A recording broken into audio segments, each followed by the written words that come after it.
What is nanotechnology, and why should you care?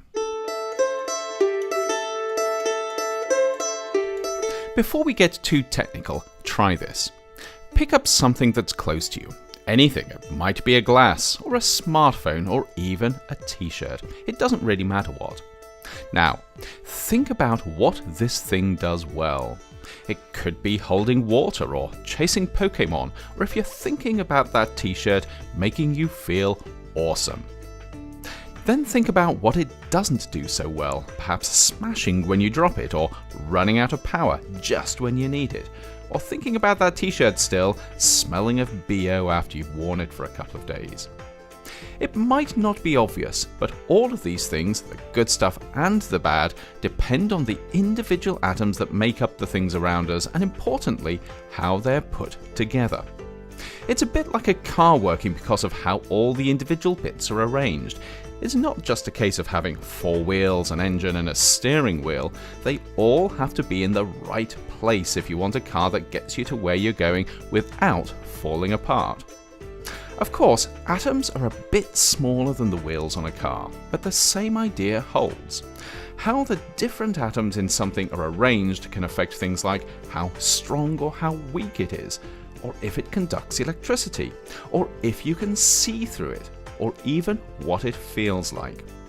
In fact, pretty much anything that the stuff around you does, it does because of how all the different atoms it's made of are put together. And this includes the things that you don't want stuff to do, like breaking, or smelling, or running out of power.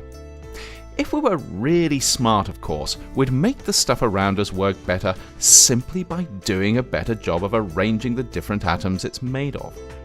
And if we were smarter still, we could make totally new stuff by putting atoms together in ways that we'd never done before.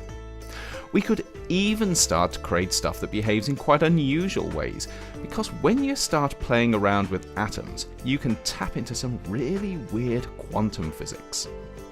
The trouble is, atoms are really small, more than 1,000,000 times smaller than the tip of your pinky finger, and that means they're not that easy to work with.